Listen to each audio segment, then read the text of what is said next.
Drivers కూడా hourly base వచ్చే పరిస్థితికి వచ్చారు. అందుకని ఈ క్రైసిస్ ను ఒక అవకాశంగా తీసుకుని ఏ విధంగా వీళ్ళకు స్కిల్డ్ వర్కర్స్ ని ఏ విధంగా ప్రొవైడ్ చేయాలనో ప్రొవైడ్ చేస్తూ ఎలాంటి వర్కర్స్ అవసరమో దానికి కూడా శ్రీకారం చుట్టి ఎక్కడికక్కడ ట్రైనింగ్ చేసి ప్రతి ఒక్కరికి ఎంప్లాయ్మెంట్ క్రియేట్ చేసేదానికి ఆలోచిస్తున్నాం. ఇందుకోసమే డిజిటల్ ఎంపవర్మెంట్ పెద్ద ఎత్తున ప్రమోట్ చేస్తున్నాం. ప్రతి ఒక్కరికి సెల్ ఫోన్లో ఏ పనులు చేసుకోవచ్చు, ఇంటి దగ్గర కూర్చొని ఏ విధంగా సర్వీసెస్ ని ఉపయోగించుకోవచ్చు, లేకపోతే మీకు కావాల్సిన రిక్వైర్మెంట్స్ ఏ విధంగా ఇంటికే తెప్పించుకోవచ్చు, మీరు ఉత్పత్తి చేసే ఉత్పత్తులను ఏ విధంగా మార్కెట్లో అమ్ముకోవచ్చు, మీకు ఏ ప్రోడక్ట్ కావాలన్నా ఆ ప్రోడక్ట్ని ఏ విధంగా తెప్పించుకోవచ్చునో అవన్నీ కూడా నేర్పించడం కోసం పెద్ద ఎత్తున డిజిటల్ ఎంపవర్మెంట్కి వెళ్తున్నాం. ప్రతి ఒక్క వార్డులో అవసరమైతే ఒక 2-3 పెట్టి లేదంటే ఒక 5-6 మందిని పెట్టి వాళ్ళందరినీ ట్రైనింగ్ ఇస్తా ఉంటే ఆ ట్రైనింగ్ ఇచ్చిన వాళ్ళని సక్సెస్ రేట్ని బట్టి వాళ్ళ ట్రైనింగ్ ఫలితాలు బట్టి మేము కూడా సింపుల్ పరీక్షలు కూడా పెట్టి వాళ్లకు డబ్బులు ఇచ్చే పరిస్థితి వస్తాం.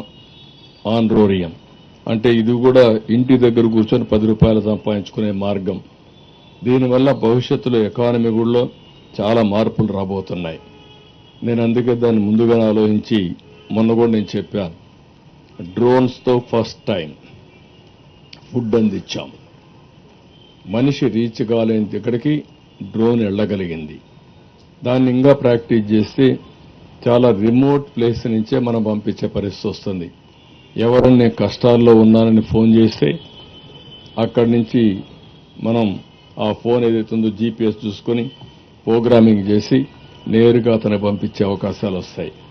ఇలాంటి అనేకమైనటువంటి మార్పులు తీసుకురావాలని ఒక డ్రోనే కాదు, ఒక సీసీటీవీ కెమెరా, ఒక సెల్ ఫోన్, ఈ 3 ఉపయోగించుకుని నాలెడ్జ్ ఏదైతే ఉందో ఆ నాలెడ్జ్ అంతా కూడా గ్లోబలైజేషన్ ద్వారా ఆర్టిఫిషియల్ ఇంటెలిజెన్స్ కానీ మెషిన్ లెర్నింగ్ కానీ అనలిటిక్స్ కూడా తయారు చేసి నిర్ణయాలు ప్రాపర్గా చేసే విధంగా కూడా ముందుకు పోబోతున్నాం.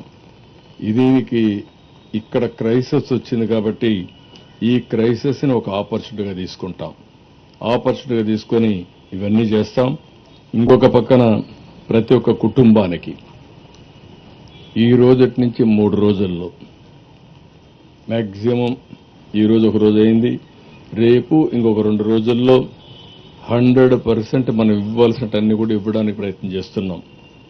అంటే ప్రతి ఒక్క కుటుంబానికి 25 కేజీల బియ్యం, 1 కేజీ కందిపప్పు, 1 కేజీ చక్కెర, 1 లీటర్ పామాయిల్, 2 కేజీలు బంగాళాదుంపలు, 2 కేజీలు ఉల్లిపాయలు, ఈ 6 ఐటమ్స్తో ఒక ప్యాకేజ్ ఇస్తున్నాం.